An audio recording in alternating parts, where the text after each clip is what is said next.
Everyone, आज हम इस वीडियो में जानेंगे सबसे पहले जो भी हम चॉइस की जो प्रेफरेंस लिस्ट आप जानना चाहते थे वो आज हम इस वीडियो में डिस्कस करेंगे। तो अब इस वीडियो को मैं क्या करना चाहती हूँ, दो पार्ट में डिवाइड करना चाहती हूँ। ठीक है, पहला पार्ट जो मेरा रहेगा वो ये रहेगा कि जो भी मेरा एक्सपीरियंस था CCMT काउंसलिंग से रिलेटेड, जो भी मेरा एक्सपीरियंस था, मैंने कैसे उस पर एनरोल किया और क्या मैंने चॉइस फिलिंग में गलती की, ये सारी चीज़ें मैं आपको पहले पार्ट में, मतलब वीडियो के पहले पार्ट में बताने वाली हूँ। उसके बाद हम देखेंगे कि हमारी जो चॉइस फिलिंग की जो प्रायोरिटी है वो क्या होनी चाहिए अकॉर्डिंग टू मी। ठीक है, जो भी मेरा एक्सपीरियंस है उसके हिसाब से देखेंगे। अदर्स कहीं भी जाएंगे, किसी से भी पूछेंगे तो उनके लिए अलग अलग प्रायोरिटी लिस्ट हो सकती है, बट मैं यहाँ पे अपने अकॉर्डिंग बताऊंगी, अपने एक्सपीरियंस के बेस पे बताऊंगी। ठीक है, तो आपको जैसा सही लगे आप डिसाइड करिएगा और चीज़ों को समझिएगा, फिर उसके बाद एग्जीक्यूट कीजिएगा। ठीक है, चलिए स्टार्ट करते हैं। तो सबसे पहले मैं अपने बारे में ये बताना चाहूंगी कि जब मैं CCMT 2020 में मैंने क्या किया था, CCMT काउंसलिंग में MTech CSE के लिए एनरोल किया था। ठीक है, तो जैसे ही मैंने एनरोल किया और चॉइस फिलिंग जो लिस्ट होती है, तो मैंने यहाँ पे सबसे बड़ी जो मेरी मिस्टेक थी, मिस्टेक से पहले मैं आपको एक चीज बता देना चाहूंगी कि मेरे गेट 2020 में 527 स्कोर था और जो मेरे मार्क्स थे वो 43.67 मार्क्स थे। ठीक है, तो 43.67 मार्क्स पे मेरा 527 गेट स्कोर बना था। जो अगर आप अभी इस ईयर का 2023 का अगर आप देखोगे गेट स्कोर, तो यहाँ पे इतने मार्क्स पे इतना गेट स्कोर पॉसिबल नहीं है। ठीक है, तो उस वक्त में मेरे इतना स्कोर आया था। अब बात ये करते हैं कि मैंने गलती की थी। पहली गलती मैंने ये की थी कि मैंने किसी से भी कहीं भी ऑनलाइन प्लेटफॉर्म में सर्च नहीं किया था एट रैंडम, क्योंकि काउंसलिंग का मुझे कुछ भी आइडिया नहीं था कैसे होता है, क्या होता है। जो भी मुझे समझ में आ रहा था मैं वैसे ही चॉइस फिलिंग करती जा रही थी रेगुलर राउंड के केस में। ठीक है, तो अगर रेगुलर राउंड R1 शुरू हुआ तो मैंने चॉइस जो फिल किया वो मैंने क्या किया कि कोई भी रैंडम ऑर्डर मैंने चूज कर लिया और उस बेस में मैंने कॉलेजेस को डाल दिया। मुझे ये भी आइडिया नहीं था उस वक्त कि मुझे जो भी मैं पहले जो भी प्रेफरेंस होगा वो प्रायोरिटी बेस्ड, लाइन बेस्ड होता है कि नहीं, ऑर्डर वाइज होता है कि नहीं, मुझे ये बात पता बिल्कुल भी नहीं थी। तो सबसे गलती जो है वो इस वजह से हुई क्योंकि मुझे बिल्कुल भी आइडिया नहीं था, पता नहीं था। ठीक है, तो ये मेरी सबसे बड़ी गलती थी।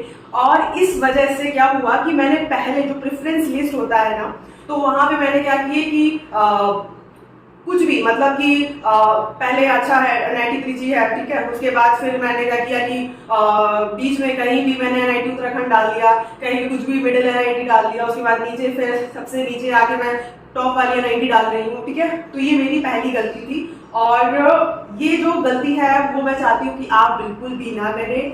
मैं यहाँ पे राउंड 1 का जो प्रेफरेंस लिस्ट मैंने फॉलो किया था, जो गलती की थी, वो मैं यहाँ पे आपको प्रेजेंट करूंगी, चीजें एक्सप्लेन करूंगी कि मैंने क्या किया था, दिखाने वाली हूँ यहाँ पे। तो चलिए देखते हैं। तो आप जैसे स्क्रीन पे आप देख पा रहे होंगे, यहाँ पे मैंने क्या किया था कि जो प्रेफरेंस जो चॉइस मैंने फिल की थी वो 48 चॉइस फिल की थी। ठीक है, 48 चॉइस फिल की थी और 48 में आप देख सकते हो कि पहले मैंने NIT वारंगल चूज किया। ठीक है, फिर उसके बाद मैं NIT त्रिची चूज कर रही हूँ, उसके बाद फिर वारंगल चूज कर रही हूँ, वो भी सिक्योरिटी वाले ब्रांच से, और इस तरीके से फिर सूरजकल को चूज किया मैंने, फिर कालीगढ़, फिर इलाहाबाद, फिर राउरकेला, उसके बाद पता नहीं कैसे मैं NIT दिल्ली में आ गई तो NIT दिल्ली चूज किया, फिर कुरुक्षेत्र, फिर IIIT लखनऊ।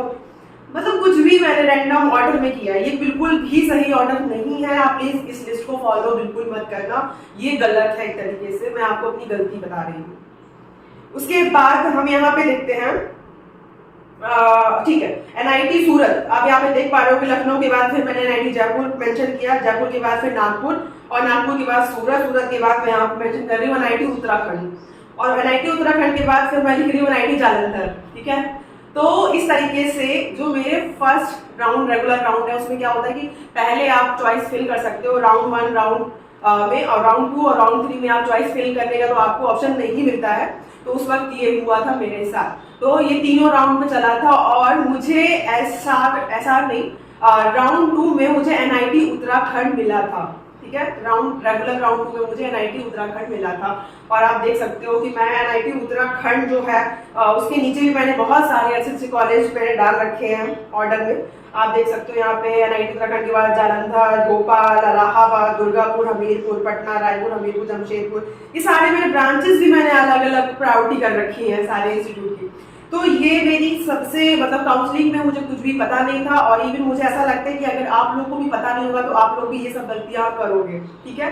तो इसीलिए मैं यहाँ पे प्रेजेंट हूँ अपने एक्सपीरियंस के बेस पे आपको चीजें बताने। तो ये था मेरा गलती, ठीक है, पहला गलती। दूसरा गलती जो है वो ये था कि मैंने दूसरी गलती के बारे में, देखिए आप कहीं ऑनलाइन भी सर्च करोगे तो भी आपको पता लगेगा कि लोग क्या कर रहे हैं। कि जैसे एनआईटी त्रिची की बात करें, एनआईटी त्रिची सीएससी के लिए, फिर उसके बाद एनआईटी वारंगल सीएससी के लिए, एनआईटी सूरतकल एनआईटी वारंगल के बाद फिर एनआईटी सूरतकल उन्होंने किया, वो भी सीएससी के लिए। फिर बाद में एनआईटी त्रिची आ गई इंफॉर्मेशन सिक्योरिटी वाले ब्रांच में। तो ऐसे वो ब्रांच को भी ऑर्डर कर रहे हैं, मतलब कि टॉप ब्रांच, टॉप इंस्टीट्यूट, फिर उसके बाद जो अदर ब्रांच है उसमें फिर हम नीचे आ गए। तो इस तरीके से आपको कहीं भी ऑनलाइन प्लेटफॉर्म में सर्च करोगे आपको मिलेगा।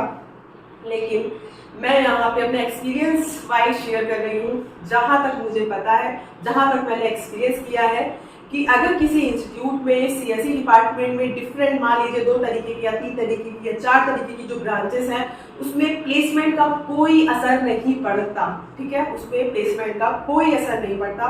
आप आराम से इंस्टीट्यूट में कोई सी भी उस डिपार्टमेंट के थ्रू कोई सी भी ब्रांच आप ले सकते हो, ठीक है। तो अगर आपको सिर्फ उस इंस्टीट्यूट में, उस एनआईटी में एंटर करना है विद द हेल्प ऑफ जो भी आपकी ब्रांचेस हैं, क्योंकि डिफरेंट ब्रांचेस के लिए स्कोर भी कम होते हैं, तो ठीक है, सीएससी के लिए ज्यादा स्कोर लगेगा, इंफॉर्मेशन सिक्योरिटी के लिए थोड़ा सा कम स्कोर लगेगा, लेकिन एट टाइम आप इंस्टीट्यूट में जा रहे हो, प्लेसमेंट में आप सेम बैठोगे, ठीक है। सीएससी वाले भी उसी टाइम बैठेगा, आप भी उसी टाइम बैठोगे, और वही कंपनी आपके लिए, वही कंपनी सीएससी के लिए। बस थोड़ा सा सिलेबस, एकेडमिक जो करिकुलम होता है उसमें आपको डिफरेंस दिखेगा, उसमें सब्जेक्ट्स आपके होंगे, किसी में क्लाउड कंप्यूटिंग होगा, किसी में क्रिप्टोग्राफी होगा, तो इस तरीके से डिफर हो सकता है, लेकिन प्लेसमेंट वाइज कोई डिफरेंस नहीं है, ठीक है। और ये बात जब मैं एनआईटी जयपुर में गई और वहां पे जब एडमिशन ली, तब मैंने प्लेसमेंट जब हुआ तब मैंने ये चीज फील की। इससे पहले भी मैंने क्या किया था, जब मैं काउंसलिंग ड्यूरेशन में थी तो मैंने अपने दोस्तों से, एक मेरा दोस्त है वो एनआईटी राउरकेला में था, तो मैंने उससे बात की, तो उसने मुझसे यही बोला था काउंसलिंग के वक्त कि नीलू ब्रांच का कोई ऐसा नहीं होता है, प्लेसमेंट चाहे सिक्योरिटी से लो चाहे सीएससी से लो, अगर तुम एनआईटी राउरकेला में आ गई हो तो तुम्हारा प्लेसमेंट एक साथ ही होगा, एक साथ ही बैठोगे, सीएससी वाले भी, इंफॉर्मेशन सिक्योरिटी वाले भी। तो उस वक्त मुझे ये लगा कि नहीं, मैं उस बात को नहीं मानी, मैं ऑनलाइन बिलीव की, मैं ऑनलाइन सर्च की, ऑनलाइन में क्या होता था कि डिफरेंट ब्रांचेस के ऑर्डर्स दिए हुए हैं। तो इस तरीके से मैंने वहां से देखी दूसरी गलती की, ठीक है, जो मुझे नहीं करनी चाहिए थी, और ये मुझे फील भी हुआ। ये मुझे फील तब हुआ जब मैं एमटेक की प्लेसमेंट में पार्टिसिपेट की तब, ठीक है। तो अगर आप किसी एनआईटी में गए हो, एडमिशन मिल गया है, आपका लो गेट स्कोर है, हाई गेट स्कोर है, कुछ मैटर नहीं करता, आपका बस मैटर क्या करता है कि आप कितना एफर्ट दे रहे हो प्लेसमेंट में। क्योंकि मैंने खुद देखा है कि मेरे कॉलेज में एनआईटी जयपुर में जिस बंदे के कैटेगरी, जो मतलब एससी कैटेगरी से बिलोंग करते हैं, उनका 350 के स्कोर है, और वो अभी यहाँ पे 36 से 37 एलपीए क्वालकॉम में प्लेसमेंट लेके बैठे हुए हैं। तो आप यहाँ पे समझ सकते हो कि बिल्कुल भी गेट स्कोर से हमें जज नहीं करना है। हम नहीं सोच सकते कि हमें सिर्फ अपनी मेहनत, जो हम करंट में मेहनत करने वाले हैं, उस चीज पे हम आगे बढ़ने वाले होंगे, ठीक है। तो इस तरीके से है, कोई भी टॉपर है जिसके हाई गेट स्कोर है वो कॉलेज में है, लोग गेट स्कोर वाला वो भी कॉलेज में है, तो हम लोग भेदभाव करते हैं इसके बहुत हाई गेट स्कोर, बट जिसके हाई गेट स्कोर आए हैं क्या पता कि उसको वो 10-12 एलपीए में ही जाए, जो लो गेट स्कोर वाला है वो 40 एलपीए में चला जाए, है ना। तो हम नहीं बता सकते ये सब चीजें, हम जज नहीं कर सकते। तो ये 2 चीजें जो गलती थी वो मैंने आपको बताई, ठीक है। अब इसके बाद मैं बताती हूँ, एनआईटी उत्तराखंड मुझे मिला राउंड 2 में, रेगुलर राउंड 2 में, ठीक है। मुझे एनआईटी उत्तराखंड के बारे में जब मुझे मिल गया तब मुझे अकल आई कि मुझे ऑनलाइन सर्च करना चाहिए कॉलेज है कैसा। मैं सर्च कर रही हूँ, देख रही हूँ कि एनआईटी उत्तराखंड की जो क्लासेस है वो एनआईटी जयपुर में चलती है, वहाँ का खुद का कैंपस नहीं है, ये सब चीजें मुझे उस वक्त पता चली, 2020 की बात है। उसके बाद जब मैं कॉलेज में, बात की बात है कि 2020 में एनआईटी उत्तराखंड का जो कैंपस था वो बन चुका था, बन गया था। लेकिन जब मैंने ये सब चीजें क्वारा पे देखी, सर्च की, तो मेरा मन थोड़ा सा हुआ कि अरे यार, मुझे कौन सा कॉलेज ले लिया है, ठीक है। तो ये मुझसे गलती। उसके बाद फिर मैंने क्या किया कि स्पेशल राउंड में मुझे सीसीएमटी के लिए ऑप्शन आया कि स्पेशल राउंड में आप पार्टिसिपेट करना चाहते हो कि नहीं, तो मैंने यस कर दिया, स्पेशल राउंड मैंने पार्टिसिपेट किया। उस वक्त स्पेशल राउंड के लिए अलग से रजिस्ट्रेशन नहीं करना होता था, और लेकिन हाँ चॉइस फिलिंग हमें फिर से करनी होती थी। तो मैंने क्या किया कि उस वक्त यस किया कि मुझे हाँ स्पेशल राउंड के लिए अपीयर होना है। फिर उसके बाद मैंने बहुत अच्छे से चॉइस फिल की, क्योंकि मुझे मौका मिल गया था फिर से चॉइस फिल करने का, तो मैं अपनी गलतियां सुधारना चाहती थी, ठीक है। क्योंकि गलती करने के बाद मुझे अकल आई और उसके बाद मैं सुधारना चाहती थी, तो मुझे भगवान ने मौका भी दिया कि ठीक है ऐसा राउंड में तुम फिर से अपनी चॉइस को फिर से अच्छे से मतलब इनिशियल वे में अच्छे से भर सकती हूँ। तो फिर मैंने क्या किया, मैं आपको दिखाती हूँ, यहाँ पे शेयर करती हूँ जो मैंने चॉइस फिलिंग की थी वो क्या है। हाँ, तो यहाँ पे आप देख सकते हो कि जो मैंने locked choices for special round के लिए मैंने चॉइसेस जो लॉक की थी वो क्या की थी, वो मैंने यहाँ पे 24 चॉइस रखी थी, ज्यादा नहीं। पिछली बार मैंने 48 रखी थी, इस बार मैंने 24 चॉइस रखी थी, और मैंने बहुत अच्छे ऑर्डर में किया था। और मैंने अपने एक जो मेरे बैचमेट थे बीटेक टाइम के, वो एनआईटी इलाहाबाद में उस वक्त पढ़ रहे थे, तो मैंने उनसे हेल्प की थी। मैंने उनसे बोला था कि मैं कैसे चॉइस प्रिफर करूं, उनका नाम विष्णु है। तो वो विष्णु ने मुझे अच्छे से क्या किया कि मुझे सजेस्ट किया, उसने मुझे अपनी पूरी चॉइस फिलिंग की जो लिस्ट होती है ना, उसने पूरा मुझे सेंड किया, भेजा। फिर मैंने उसके अकॉर्डिंग कुछ अपने आप से सर्च करके, कुछ चीजें जान करके, फिर मैंने अच्छे से अपना ऑर्डर प्रिपेयर किया। बट इसमें भी थोड़ी बहुत गलती हुई। उसमें ये हुई कि मैंने ब्रांचेस जो हैं उनको मैंने प्रेफरेंस में रखा, ठीक है। मतलब कि एनआईटी की सीएस वाले ब्रांच को ऊपर रखा, फिर एनआईटी वारंगल आ गई, फिर इसके बाद एनआईटी त्रिची आ गई सिक्योरिटी में। तो इस तरीके से मैंने ब्रांचेस वाला जो गलती था उसको मैंने बरकरार रखा, क्योंकि वो गलती मुझे तब पता चली कि गलती है जब मैं एडमिशन ले चुकी थी एमटेक में, ठीक है। तो मैं यही कहना चाहूंगी कि आप लोग ऐसी गलती ना करें। तो चलिए स्टार्ट करते हैं। ये वाला शेयर करती हूँ मैं। यहाँ पे ये लिस्ट है मेरी SR1 राउंड में जो मैंने चॉइस फिलिंग फिर से की थी उसकी है 24 चॉइसेस है। पहले नंबर पे मैंने एनआईटी त्रिची फिल किया था, फिर वारंगल किया था। आप देख सकते हैं त्रिची मैंने कंप्यूटर साइंस इंजीनियरिंग फिल किया था, उसके बाद एनआईटी वारंगल में दोनों ब्रांचेस हैं। उसके बाद फिर एनआईटी सूरतकल में आ गई मैं, उसके बाद इलाहाबाद में। अब यहाँ पे देख सकते हो यहाँ ब्रांचेस का भी मैंने ज्यादा प्रेफरेंस नहीं दिया है, लेकिन नीचे जाके मैंने किया ऐसा। तो इलाहाबाद हो गया, इलाहाबाद की चारों ब्रांचेस को मैंने ऊपर ही रखा है। और सूरतकल फिर हाँ देखिए आप सूरतकल में आप देख सकते हो मैंने 4th नंबर पे सूरतकल को मेंशन किया है सीएससी ब्रांच के लिए। फिर उसके बाद इलाहाबाद इंस्टीट्यूट के बाद मैं अदर ब्रांच के लिए सूरतकल को प्रेफरेंस दे रही हूँ। तो ये चीजें आपको नहीं करनी है, आपको इंस्टीट्यूट वाइज ही प्रेफरेंस देना है। और ब्रांचेस आप सारी, जैसे किसी इंस्टीट्यूट की 4 ब्रांचेस हैं तो आप चारों को मेंशन करिए, वहां पे चॉइस पे रखिए, उसके बाद दूसरे इंस्टीट्यूट पे आइए, ठीक है। तो ये हो गया। इसके बाद फिर मैंने एनआईटी कालीगढ़, फिर देखिए ऐसे 40 नंबर पे यहाँ पे मैंने एनआईटी त्रिची को डेटा एनालिटिक्स वाला जो चूज किया, ठीक है। 40 नंबर पे आप देख सकते हो, 40 नंबर मतलब एनआईटी इलाहाबाद कालीगढ़ ये सब मैं चूज करने के बाद ऐसा कर रही हूँ। तो आप देख सकते हो कितनी गलत थी मैम, ठीक है। एनालिटिक्स में अगर मैं त्रिचीपल्ली जो है वो अगर 4th नंबर पे, 4th नहीं, अगर मैं 3rd नंबर पे या 2nd नंबर पे कर देती तो शायद मुझे चीजें मेरी और बेटर होती, मैं त्रिची में जा सकती थी, ठीक है। तो ये सब चीजें हैं, क्योंकि प्लेसमेंट में एनालिटिक्स वाला भी बैठा होगा, डेटा साइंस वाला भी बैठा होगा एक साथ, ठीक है, सीएससी वाला भी एक साथ बैठा होगा। तो ये चीजें हैं, मैं यही चीजें आपसे यहाँ पे डिस्कस कर रही हूँ, ठीक है। तो अब ये हो गया। अब इसके बाद राउरकेला में मैंने चूज किया, राउरकेला के बाद फिर जयपुर आ रही हूँ, फिर जयपुर के बाद फिर सूरतकल में मैंने एक ब्रांच में देखा, उसके बाद फिर भोपाल में आ गई, ठीक है, एनआईटी भोपाल। उसके बाद फिर मैं एनआईटी दिल्ली में आ गई हूँ। तो इस तरीके से मैंने चॉइस फिलिंग की और भगवान की कृपा रही कि मुझे एनआईटी जयपुर मिल गया। हाँ, तो ये था मेरा प्रेफरेंस लिस्ट, और जो बिल्कुल भी सही नहीं है। पहला वाला तो एकदम से गलत था, दूसरा वाला है जो थोड़ा थोड़ा भी सही है बट इतना भी सही नहीं है। तो अब हम बात करते हैं कि हम चॉइस फिलिंग कैसे रखें, ठीक है, चॉइस फिलिंग कैसे रखें। तो मैं आपको यहाँ पे एक चीज बता देना चाहती हूँ कि जैसे कि हम लोग क्या करते हैं, NIRF रैंकिंग देखते हैं गूगल में जाके, ठीक है, गूगल ब्राउजर में जाके हम देखते हैं टॉप 20 NITs इन इंडिया। तो उसमें क्या होता है कि NIRF रैंकिंग जो होती है वो बताते हैं। तो देखिए NIRF रैंकिंग जो है वो हर कॉलेजेस, सब कॉलेजेस के बारे में जो होता है ना रैंकिंग, वो हर साल चेंज होती है, ठीक है, हर ईयर चेंज होती है। और NIRF रैंकिंग जो होती है वो बहुत सारे उसमें फैक्टर डिपेंड करते हैं। पहला मतलब बहुत सारे फैक्टर, लाइक जैसे कि उस इंस्टीट्यूट में रिसर्च कितना पब्लिकेशन, रिसर्च पेपर कितने पब्लिश हुए हैं, और उस इंस्टीट्यूट में जो पैकेजेस था तो वो कितना रहा है, एवरेज कितना रहा है, ठीक है, पैकेजेस, और जो टीचर्स के फीडबैक थे वो कैसे रहे हैं, कितने बच्चों ने इंटर्नशिप किया, कितने बच्चे रिसर्च में, कितने बच्चे एकेडमिक में कितना गोल्ड मेडल लिए, ये सारी चीजें वो मैटर करती हैं, ठीक है। लैब कैसी है वहाँ पे, सब चीजें वो NIRF रैंकिंग में देखते हैं। तो मैं ये बोलना चाहूंगी कि देखिए NIT टॉप जो NITs हैं तो उनकी वैल्यू जो है वो अलग ही है, वो मेंटेन रहती है।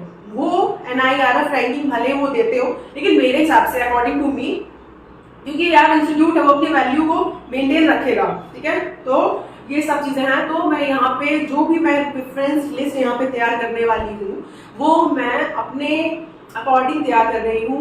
मैं बिल्कुल भी जो गूगल ब्राउजर में जो अलग अलग वेबसाइट में अलग अलग जो प्रेफरेंस लिस्ट दिए हुए हैं मुझे, मैं उनमें क्लिक नहीं की हूँ, मैं वहां से देख के नहीं की हूँ। मैं अपने अकॉर्डिंग, और जो मैं मतलब ऐसा नहीं कर रही हूँ कि हर एक करंट ईयर का ही देख रही हूँ NIRF रैंकिंग। मैं वहां पे पिछले 10 सालों का NIRF रैंकिंग दे करके फिर मैंने देखा है कि कौन टॉप पे है, तो मैंने उसको उस प्रेफरेंस लिस्ट में प्रेफरेंस दिया है, ठीक है। तो मैंने इस तरीके से प्रेफरेंस लिस्ट यहाँ पे बनाई है।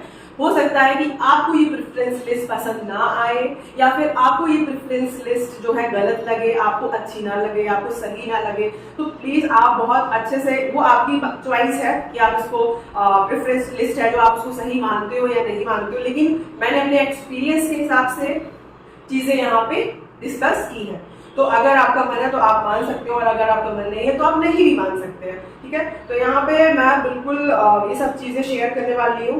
तो जैसे कि मैं यहाँ पे बताने वाली हूँ, हाँ, तो मैंने टॉप 25 यहाँ पे चॉइस फिल कर रखी है। एक चीज मैं आपको बता देती हूँ कि IIT में मुझे कुछ आइडिया नहीं है, लेकिन IIT मैंने 2 चूज किया है यहाँ पे, एक IIT इलाहाबाद और एक चूज किया है IIT ग्वालियर, जिसके बारे में मुझे थोड़ा आइडिया था, तो इसलिए मैंने यहाँ पे एक ऑर्डर लिस्ट में प्रेजेंट कर लिया है इसको, ठीक है। बाकी आप IIT का प्रेफरेंस लिस्ट जैसा भी हो आप अपने चॉइस से खुद बनाइए, खुद करिए। और कुछ लोगों का होता है कि उनको नॉर्थ में कॉलेजेस चाहिए होते हैं, कुछ को साउथ में चाहिए होते हैं। तो नॉर्थ साउथ से कुछ नहीं होता, क्योंकि 2 साल आपको बिताने हैं, और 2 साल ऐसे ही चुटकियों में जाने वाले हैं। प्लेसमेंट में आप इतने बिजी हो जाओगे कि आपको घर बार कहीं जाने का टाइम नहीं मिलेगा। तो आप बिल्कुल भी मत देखो कि डिस्टेंस कितना है घर से उस कॉलेज का, क्योंकि जो लोग ऐसा सोचते हैं ना, फिर वो प्लेसमेंट उनका अच्छा नहीं हो पाता है। तो वो कंफर्ट जोन आप मत चूज करो, ठीक है। डिफिकल्टी जितना आप अभी फेस करोगे आगे चल के आपको उतना ही आराम मिलने वाला है, ठीक है। तो डिफिकल्टीज इस एज में अगर आप फेस कर रहे हो बहुत ज्यादा, तो बिल्कुल फेस करो, करना ही चाहिए, क्योंकि आगे जो डिफिकल्टीज आएंगी शायद आप उस चीज को इतने अच्छे से हैंडल ना कर पाओ, अभी भी टाइम है। तो चलिए स्टार्ट करते हैं, ज्यादा टाइम वेस्ट नहीं करूंगी। तो यहाँ पे टॉप 25 कॉलेजेस प्रेफरेंस लिस्ट में यहाँ पे रख रही हूँ। पहला नंबर पे है वो है NIT त्रिची, ठीक है। तो NIT त्रिची में जो भी 4 या 5 जैसे जितने भी ब्रांचेस हैं, आप सारे ब्रांचेस को NIT त्रिची पहले डाल दें, ठीक है। इस तरीके से क्या होगे, मैं यहाँ पे कॉलेज वाइज 25 चॉइस बता रही हूँ, और जब आप ब्रांच वाइज डालोगे तो ये 25 की जगह ये हो जाएंगी 76 नहीं होगी, 50 हो सकती है और 60 हो सकती है, ठीक है। 50-60 तो हो जाएगी। तो इस तरीके से आप चॉइस कर सकते हो। तो देखिए पहले नंबर पे NIT त्रिची, और दूसरे नंबर पे NIT वारंगल, उससे रिलेटेड जितने भी ब्रांच वो आपको प्रेफरेंस लिस्ट में ही रखना है पहले, ठीक है।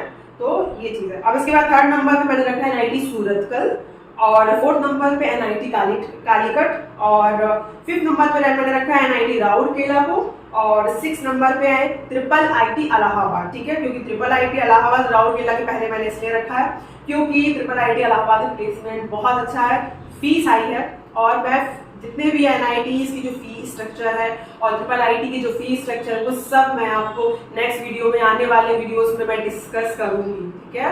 डिस्कस करूंगी, सारी चीजें आपको एक्सप्लेन करूंगी, कौन सी फीस किसमें क्या एडजस्ट होगी क्या नहीं होगी, सारी चीजें हम देखेंगे। अभी हम ये ऑर्डर देते हैं। तो 6 नंबर पे IIT इलाहाबाद, जैसे मान लीजिए किसी को फाइनेंशियली प्रॉब्लम है तो IIT इलाहाबाद की जगह सीधे आप NIT में जा सकते हो। तो 7 नंबर पे मैंने NIT इलाहाबाद रखा है, IIT इलाहाबाद के बाद NIT इलाहाबाद। उसके बाद 8 नंबर पे NIT नागपुर, ठीक है। और 8 नंबर के बाद फिर 9th नंबर पे मैंने रखा है NIT जयपुर। तो NIT जयपुर, उसके बाद 10th नंबर पे मैंने रखा है NIT कुरुक्षेत्र, और 11th पे NIT सूरत, 12th पे NIT जमशेदपुर, और 13 पे NIT दुर्गापुर, 14 पे NIT 14 पे ट्रिपल IIT ग्वालियर रखा है मैंने, ठीक है। अगर ट्रिपल IIT ग्वालियर किसी को नहीं जाना तो वो स्किप कर सकता है। 15 नंबर पे NIT सिलचर और 16 नंबर पे NIT भोपाल और 17 नंबर पे NIT जालंधर और 18 नंबर पे NIT हमीरपुर और 19 नंबर पे NIT पटना और 20 नंबर पे NIT गोवा और 21 नंबर पे NIT अरुणाचल प्रदेश, 22 नंबर पे NIT पौंडुचेरी और 23 नंबर पे NIT अगरतला और 24 नंबर पे NIT मेघालय और 25 नंबर पे NIT नागालैंड, ठीक है। तो ये 25 जो था वो चीजें मैंने आपको डिस्कस की। उसके बाद ट्रिपल IIT में अगर किसी को जाना है तो देखो ट्रिपल IIT में मैं आपको बता दूं, ट्रिपल IIT प्लेसमेंट बहुत अच्छा है, लेकिन वहाँ पे फीस हाई रहती है, ठीक है। लेकिन हाँ, प्लेसमेंट आपका बहुत अच्छा है, तो वहाँ पे आप जा सकते हो। तो बाकी मैंने ये प्रेफरेंस लिस्ट आपको बता दी है, ठीक है। तो आप ध्यान में रखिएगा सारी चीज़ों को, और मुझे लगता है कि इतना ही मुझे डिस्कस करना था और मैंने कर लिया। तो हमने क्या जाना कि जो टॉप जो गलतियाँ दो थी मेरी, वो आप रिपीट ना करें। पहले तो मुझे काउंसलिंग के वक्त पता चली, दूसरी मुझे एमटेक में प्लेसमेंट के बाद पता चली, ठीक है। दूसरा ये कि तीसरा बात ये कि आपको ये प्रेफरेंस लिस्ट फॉलो करनी है कि नहीं, मैं आप तो छोड़ती हूँ। मैंने अपने एक्सपीरियंस के हिसाब से ये चीज़ें जो फील की हैं, जो सर्च किया है, जो चीज़ें समझ में मुझे लगता है कि ये होना चाहिए, तो मैंने वही प्रेफरेंस लिस्ट यहाँ पे बनाई है, ठीक है। तो आई होप आपको ये वीडियो पसंद आया हो, या ना आया हो, लेकिन आपकी हेल्प हो रही कि नहीं वो इम्पोर्टेंट है, ठीक है। तो चलिए चलते हैं, नेक्स्ट वीडियो में मिलेंगे। अच्छे से रहिएगा, स्टे हेल्दी, बाय बाय।